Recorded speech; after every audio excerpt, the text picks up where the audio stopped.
Welcome back to the All In Kosciusko podcast, where we unpack the big ideas, bold moves, and everyday stories shaping the economic and community development happening in our county. I'm your host, Matt Duell. Today, we're diving into a brand new initiative, one that's about to unlock $5 million in funding for our public amenities across Kosciusko County. It's called the Community Amenities Program, or CAP for short, and it's part of the $30 million grant through the Orthopedic Industry Retention Initiative, also known as OIRI. And with us today are two guests who are helping to lead this effort: Rich Haddad, President and CEO of K21 Health Foundation, and Amy Roe, the Kosciusko County Community Coordinator, who works closely with all of our communities throughout the county to make sure their voices are heard and their needs are met. Rich, Amy, welcome to the podcast. Thanks, Matt. Thank you for having us. Yes, so good to have you both here. Glad to be here. Awesome. Well, hey, Rich, let's dive right in. Let's start at the top. Talk to us about the Community Amenities Program. What caused that to become a thing? What inspired it? Yeah, I'm just so proud of our community and really the vision of the leaders that put together kind of the projects inside of the OIRI funding that Rep. Snow was able to secure for our community. The biggest impact that the CAP program is really to change the quality of life and quality of place opportunities for the whole county. Obviously, Warsaw-Winona Lake is kind of the center of our county, and there's a lot of consolidation reasons why things happen in the center of our county. But Kosciusko is an incredible place to live, work, and play. And the OIRI funding is to help every corner of our county take the next step of making each community and each wonderful town in its uniqueness a place people want to live and want to commune and want to be part of. And we think that's worth investing in. Awesome.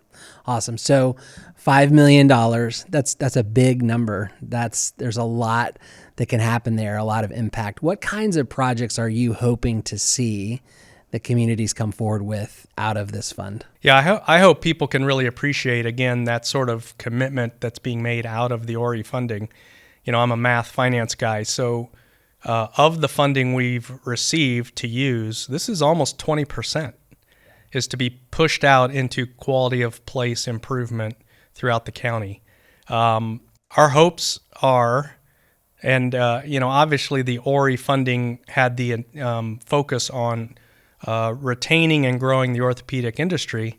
But again, I think the wisdom of Representative Snow and the leaders here in the county was, if the orthopedic industry wins, every industry wins. If people working in orthopedics wins, people working everywhere else win. And so the hope is, I think the way our culture is shifting into more active lifestyle, more things for family, more ways that the community can grow and bond together. That's a win, especially for the smaller towns who have lost some of those gathering places and reasons to come together. And so I think this is a real great opportunity for each of the communities in our county to grow their sort of bonding, activity, energy together, and to really have a place they love being a part of. Awesome. No, I love that, and I love how you unpack that. And as we talked with Representative Snow on the last episode, there has been a little bit of that just misperception of this is all about orthopedics, right? And in some ways, yes, but in other ways, no, it's big picture. And I love how this grant in particular really tells that story of leaning out into our whole community. And so, Amy, that's where you come in. You have been on the ground talking to leaders all over the county, places like Mentone, Etna Green, Claypool, a bunch of our communities, just like we said at the beginning, to hear their voice and to capture their needs. What are some of the things you're hearing from those communities? Yeah, it's been very interesting, and I have to give credit to my boss, Carrie Groninger. He was the one that really had the vision to help, among others, but really to push to help to bring those communities' voices to. Obviously, it started with the hometown chats with Stephanie Overby as well, but being able to bring those individuals into the fold and understanding, because each of those communities could be places that orthopedic industry employees or executives may want to live. These communities are, I know I always say this, but they're just precious. They have their own personality, and they're excited to be able to look at what the opportunity to build out their community would be, to provide a better place for individuals to move to look at whatever projects that are allowed to be funded. They're very excited. They talk to me about it quite often. Awesome. Awesome. Any barriers or any concerns that you're hearing, again, when we're talking about some of our towns where their budgets are a little bit tighter and some of the resources are a little bit smaller than some of our bigger communities, what are some of the concerns you hear inside of that? Yeah, funding is obviously an issue right now, unfortunately, with not 100% knowing where some of the grant matches could come from related to the state funding or potential federal funding. I know that some of the communities are afraid their projects may be considered too small or unimpactful related to the larger piece, because sometimes those projects to the larger group may not feel as impactful, but to them, it's huge. It's something that they've been dreaming about and thinking about for a very long time. I remember having a conversation with someone who was a granting agency, and they said to me, I wish this community would have applied for a different grant versus wastewater. Okay. And my comment to that individual was, that is what they needed as a base for them to be able to think and dream about the other projects, the quality of life and quality of place. And just seeing that light bulb go on in that person's mind of, this is a basic need. So these communities may not have had the opportunity to be able to have the attention they have now. So some of the basic needs that are being met have been met through what we've been doing for the first round with HELP and other grant opportunities. And now hopefully we'll be able to put those small but really impactful projects together. So funding, and then worrying that the larger group of individuals will think their projects don't maybe stack up to a bigger project that's out there. So, Sure. Yeah, Matt, I want to piggyback on Perfect. some of what Amy said. This has been a long process and wonderful process towards really engaging all parts of our county. She referenced the countywide strategic planning work that was a partnership, but led by the Community Foundation to create a strategic plan for the county, but gave every community their opportunity to develop their own strategic plan. And that brought a lot of people together, thinking and talking together. It brought leaders within each community out to think about the future. Like Amy said, a lot of their needs are very urgent and of the moment, but the opportunity for them to think about what they love their community to be in the next 5 to 10 years was really energizing. The HELP initiative that the county then pursued, and really Amy was part of, and ultimately then was hired to kind of take forward, along with a lot of other things she does, brought more energy and more collaborative thinking and collaborative work. And really this CAP program is just the next iteration of how our communities throughout the county can continue to grow and see a hopeful and exciting future for them. Yeah. Excellent. And I think that's I love what you just said. It's been very interesting and I think we've talked about this before, when I first started going into the communities in 2022. And I felt that sometimes it's like, we're from the government, we're here to help kind of concept. You know how they always say that. And there was just tentativeness to these communities on trying to understand what my angle was. And now when I go into those, I don't even have to go into the communities. My phone blows up on an average daily basis just with questions and excitement, understanding that folks from the K21 and Community Foundation have put money into those communities. They are so excited. And I think the passion, was a incremental step from, I don't remember when the year was, 2018, 2017, whenever that happened, but you can see that it's like a built excitement that I think this CAP program is going to really be another step in helping to let the small communities know that they're important. Yeah. They're not forgotten. They are a huge part of Kosciusko County, and a place where people can move, work, and play. And not to toot her horn too loudly, but the wisdom of Carrie and the commissioners to see Amy's role as vitally important going forward was so wise and has been so fruitful. As she talked about, I think a lot of these smaller towns and communities didn't feel they had a voice and didn't feel that others cared. And for Kosciusko County as our county government to emphasize, invest, and prioritize these other communities, say, yes, we do see you, we do care, and we want what's best for you. And then to basically put their money where their mouth is and say, we're going to create a position for somebody that not only can bring opportunities to you, but also is listening and taking your voice back. And that's really what I see, the secret sauce of Amy's role, is that she's not only helping them see where the opportunities lie and helping give them direction there, but she's speaking on their behalf. She's championing these towns in our county. And I think everybody's the better because of it. And I think the collaborative, cooperative, and the attitudes have changed in a way that they see now what's possible. And I think you see a lot of energy and excitement building in the towns throughout our county. Awesome.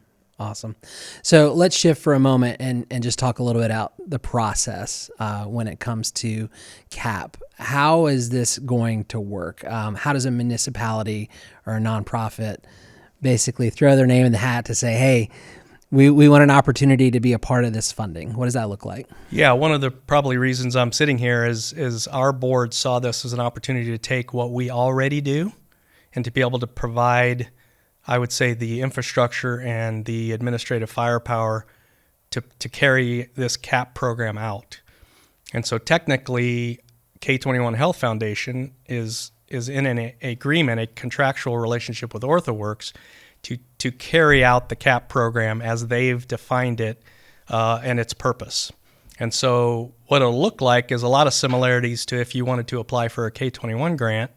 You now will have the opportunity to apply for a CAP grant as somebody, either a town or municipality in our community, or another entity that represents the best interests of the town. Like there might be a nonprofit in Syracuse that says, I want to increase or improve the amenities or the quality of life of Syracuse, and I've got a way to do it. Can I apply for CAP funding? And so, but generally it's kind of the umbrella is improving the quality of life through amenity development or amenity improvement.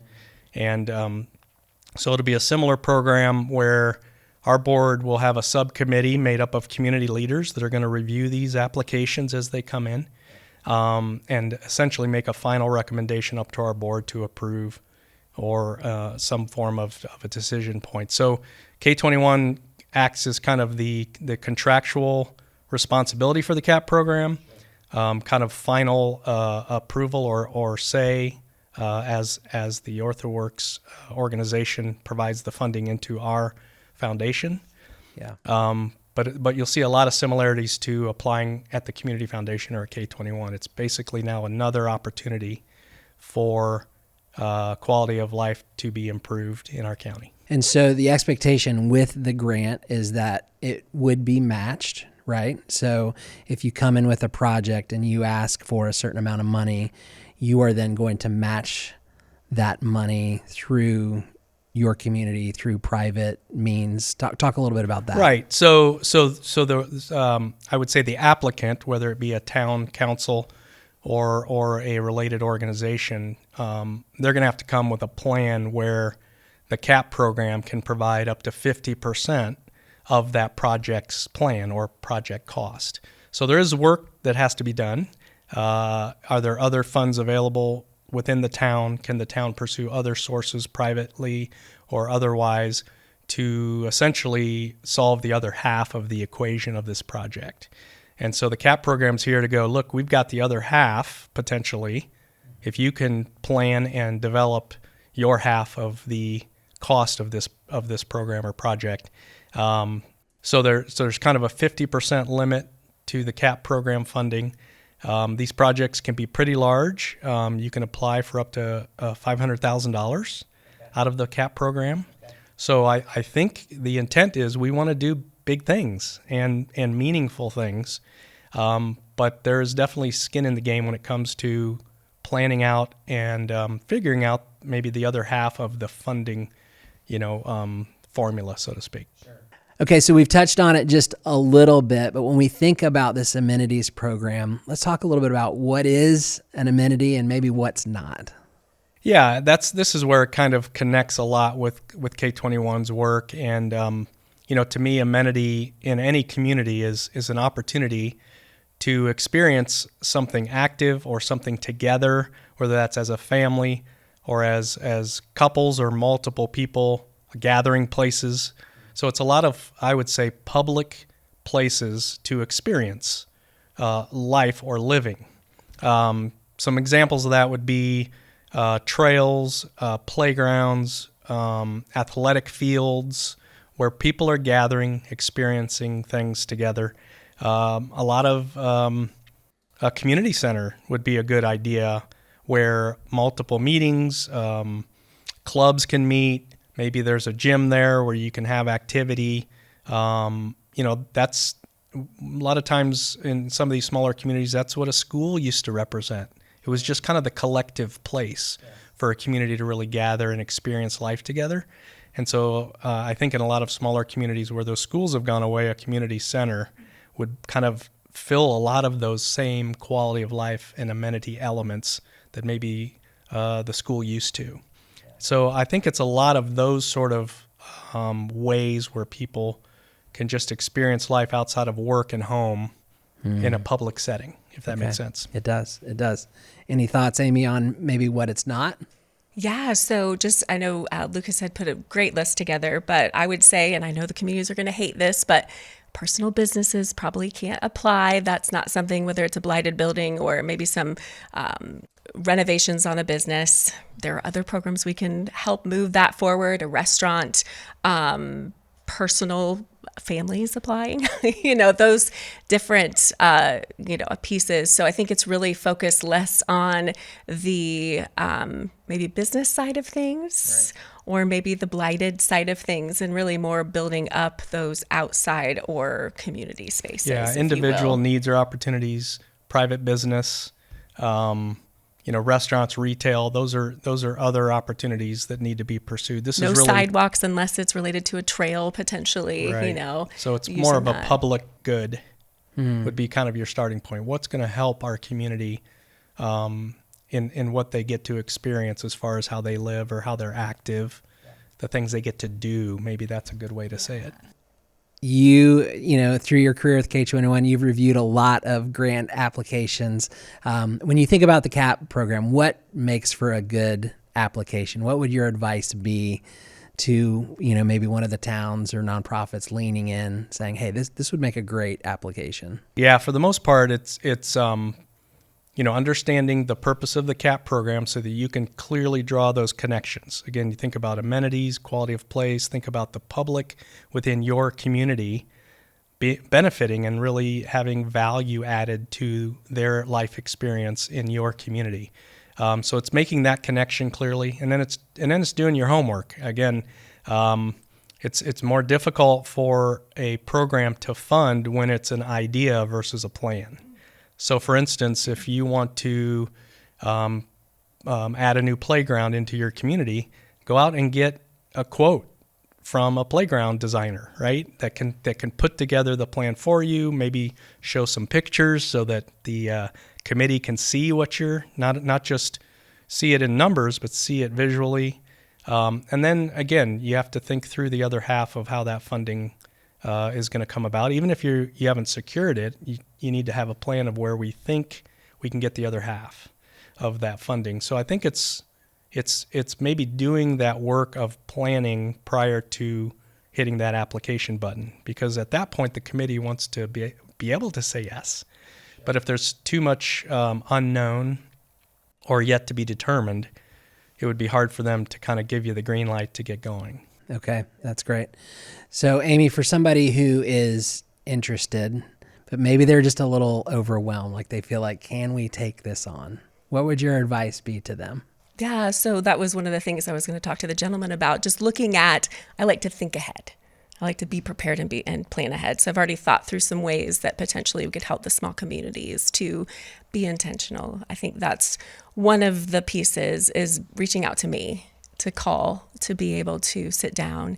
I've already done my homework because Carrie had asked me to sit down and start preparing those communities, because you can't just move a mountain in a day. Sure. So we've been talking about potential projects, thinking through things for a while now, just having them dream about what it is from either the help communities for their projects that didn't get funded in the first round, from the other communities, things that they put either in the Forward Kosciusko or in the hometown chats, things that they've been dreaming about. So we've got some projects, but I'm hoping to set up a way in which we can look at specifically the capital stack. I think is going to be the hardest part. Helping them, they know what they want to do. They have town engineers, or they have a town board member that can put together something on a CAD drawing, but it's just helping them to process through additional funding sources. So I think the best way to prepare them is just to reach out, and that was one of my biggest talking points when we had our meeting a couple of weeks ago, is I just wanted to make sure that I had the capacity to be able to come alongside them, because that's a lot of where the success comes, is being able to sit at that table, Sure, wherever that is, in each small community, to talk, to dream, and start processing, to bring the other entities like MACOG or KEDCO with their Purdue MEP program and others to the table, to be able to help them to put together a rock solid application, make sure that it makes sense. So I'm trying to, in essence, create a system that would assist them so that they don't feel like they're on their own.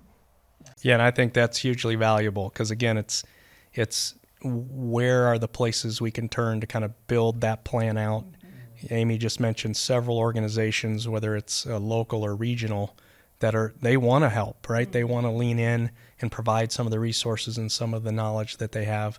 And I would say from the granting side, the subcommittee in K21, we don't want to say no.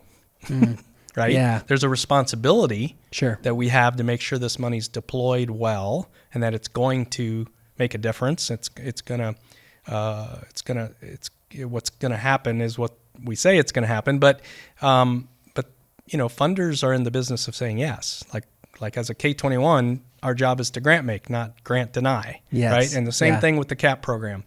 So excited that this $5 million, in a 50% matching scenario is going to be at least $10 million of impact. Yeah. I mean, the idea is this is going to double at a minimum. It's going to double the impact in these communities, and we want that to happen. We want every dollar of this $5 million to go out and to make a difference. And we're excited about that. We're excited for the communities that are, as Amy said, are already in the process. Yes. So we're looking forward to what's already developing, and to be able to deploy this money out. Excellent. To change some things. Yes. Yeah. So, as you think about looking at that, you want to make sure that it's successful. Question for both of you. If you think 3 to 5 years down the road and we're looking at the impact of this program, how would you define success? What would you say you'd look at and say, yeah, we're really proud of this? To me, it is always the empowerment of those elected officials, whether it's a town clerk or a town board member. I love to see that the said elected official feels empowered, because then I know that we've come alongside them, and where maybe before they felt like, oh, this is too much, I can't figure this out, they start coming with more ideas. To me, that's true success, because then I feel like, okay, we've given them hope that we care, and the possibility that this isn't the last thing that they're going to do, right? Because you don't want any community to rest on their laurels. Even with the help stuff, we want them to continue to reinvent, because that's how they're going to grow.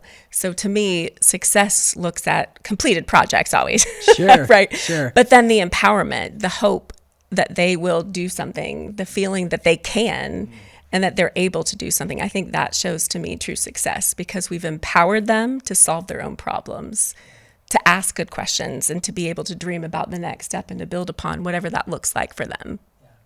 Carrie always says, to become the flavor of ice cream that they are, whatever flavor that is. Funny like thing, that. really quick. I said the other day, I said to, I think Carrie, you should have the igloo in Silver Lake come up with different ice cream flavors for each community. Oh, Wouldn't yeah. that be so cute? Yeah, there you Because go. he always says that. I don't know what flavor each of them would be, but they have one. So Sounds like he visits the ice cream shop a lot. he might. Yeah, I love Amy's answer, because that's the world she lives in. And for her to say, what would I see if I was thinking success? As a health and wellness kind of foundation that we are, one of the reasons we took this on is there's so much synergy to the purpose of the CAP program and what it's trying to do to increase amenities and quality of life.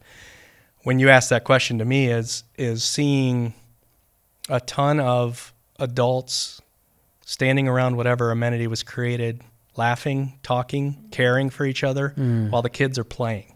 And every community has the opportunity to come together and actually be a community, to know each other, to value each other, and to Amy's point, be whatever the flavor of ice cream is they prefer and they value. Because I think every community in our county has its uniqueness, as she said earlier, and we want more people that value and would prefer that uniqueness to find that town, that community, and be a part of it. So it's really this acceleration or increase of feeling a part of something. I think we, as human beings, want to belong. We want to be known. We want to be seen. And the ability for these quality of place and amenities to help provide those places for families and people, that's what excites me about the future and what this can do. Absolutely. Absolutely. And I think, for me as a Warsaw resident, so excited to think about these communities creating these spaces, playgrounds, trails, community centers, whatever they may be, because it just raises the value of the whole community. It creates spaces that we can share in those moments, like you talked about, Rich, together, right? That's so cool. Okay, so I'm push you a little further, dream a little bit further, right? Because when we've talked about this $30 million grant coming through OIRI, Representative Snow's often talked about he wants to see this 10x, right? This is just the beginning. This is just the seed. As you think about this momentum and these opportunities in these communities, what do you think could happen coming out of this? Like, what's the dream shot per se of like this could just be the beginning of what? Well, I'll let Amy give more detail because she's in the nuts and bolts, but she touched on it. I think it opens up these communities to see that there's more opportunity out there than they realize, and then to go pursue it. It's not that government or programs or funders are going to solve all your needs, but there is a lot of opportunities and answers out there if you've got the tools to go chase after them. And I think more and more, as Amy mentioned, these communities now see what's possible. And so that to me is the ripple effect, in that not just what the CAP program can help do, but what it accelerates into the next idea and the next opportunity to allow these towns to continue to develop the way they want to thrive.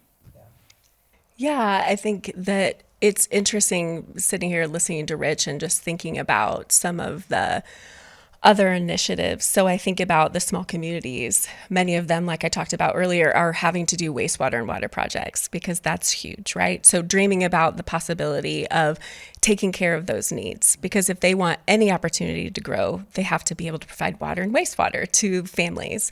And then thinking about the newly created housing coalition, which includes KEDCO and the work that they're doing, and the Habitat for Humanity, and all of those parts and pieces that come into that, and looking at, okay, so if you have a strong infrastructure, it gives you the opportunity to have housing, and then also quality of life places make people want to actually move there. So in my mind, I'm thinking about how all of this works together. You'll have community amenities, that people will have housing, and they'll be able to have housing because they have infrastructure. And then, for example, Claypole and Sydney, they just are getting the fiber to homes. That provides them the opportunity. So in my mind, all of the things that we've been doing are layering upon each other to provide an opportunity. So let's say in 10 years, all of this is done. In essence, I feel like each of these communities is going to look a lot different. I don't know how many of the housing projects will work out, but many of them will. And so that provides the opportunity to bring those employees in, that the whole point of this money. And whether a person lives in Claypole or Sydney or wherever they're going, they now have these amenities that they have in their own backyard that they can, either walk a trail or go and play on a playground, or do something that maybe, normally they would have had to driven, not that, it's that far to Warsaw, but it's nice to do that in your own home. Mm-hmm. So if you think 10 years down the road and all the things, if we had a perfect world and everything that we're currently doing all worked out, there could be some really neat changes and neat facelifts on all these communities. And then next steps, because I love what Stephanie is giving me the opportunity to do through the Community Foundation strategic planning grants. Mm-hmm. So taking all of the larger picture and putting together smaller, bite-sized 5-year plans for these small communities to look at next steps besides housing, besides water, besides parks and playgrounds, but looking at how do we increase businesses downtown? How do we take care of blighted buildings that are there? All of those other avenues that need to be taken care of because that's important for the community to be whole, mm-hmm. And to be a place where people want to come live. Yeah. So it could be very different. Thriving is very complex and has so many elements. Sure. I think economic momentum kind of is the underpinning of all those other pieces. You have to have opportunities to make a good living and to support your family. But all those other pieces are pretty critical too. So, like Amy said, housing, safety, amenities, those things, education. I mean, there's so many components that say, do you have an opportunity to live a thriving life, or for the community to thrive? And so it's very interconnected. But for this program, it's doing our part to kind of say, let's create some great spaces mm-hmm. to enjoy mm-hmm. your community. And hopefully that creates, that's a lot of excitement and enthusiasm towards some of the other things that really are yet to be, we're probably never solving them once and for all. It's kind of an aspiration, but it's an aspiration that's worth running towards and fighting for. Absolutely. And just keeping that movement going. Exactly. Yeah. Very good. Well, this program is a huge opportunity, but obviously it doesn't work unless people raise their hand and say, let's build something, right? And we know that the CAP program is set up and written for municipalities and nonprofits and schools and those sort of things to apply. But let's say I'm a citizen, I'm a resident in these communities, and I do have an idea, and it's this idea that's burning inside of me. And what would you encourage to that person, how to get engaged, how to get involved, maybe for this, maybe for future things, but what would your encouragement be for them to say, hey, step up and have a voice in this? I think one of the things that we spoke about, I think it was last week whenever we met, to go to their town clerk, to go to their town board. That is, a lot of folks, I think, feel that they're not allowed in those spaces. Mm-hmm. They're terrified to go to a town board meeting. They're terrified to go to a county council meeting or a county commissioner meeting. They feel like that's not the space in which they're allowed to be. But that's how they can understand what currently is happening.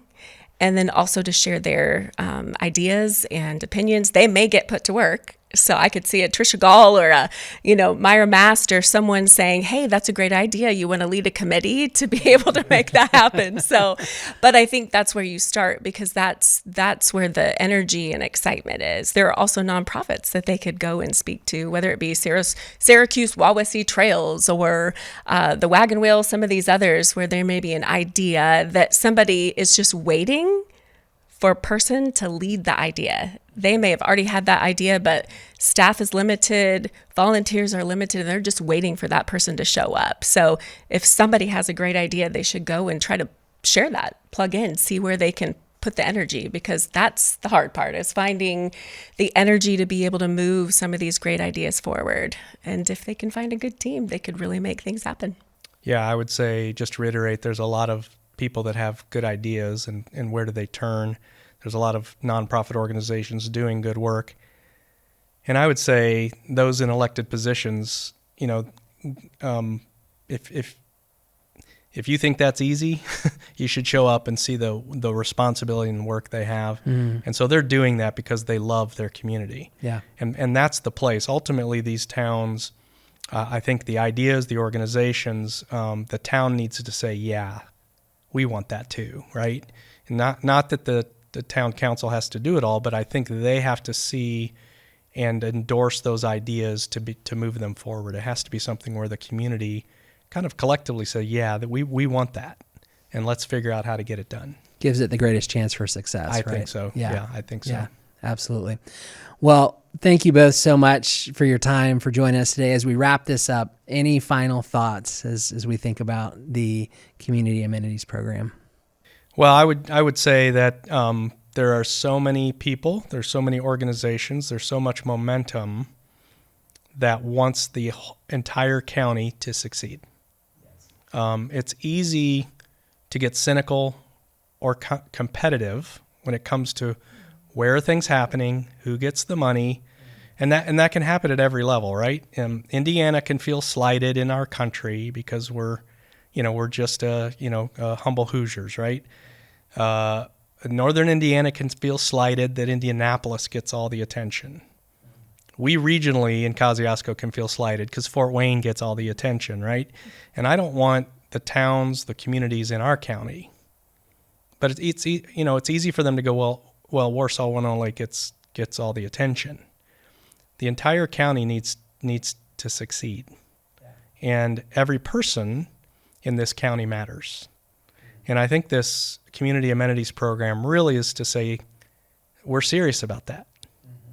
That this money actually isn't for the greater Warsaw-Winona Lake area. It's for everybody else and every place else, because we care and we want to see everybody succeed in every community. So I'm excited about that. I hope, again, we continue to increase the energy of collaboration and cooperation, not competition. This isn't a competition.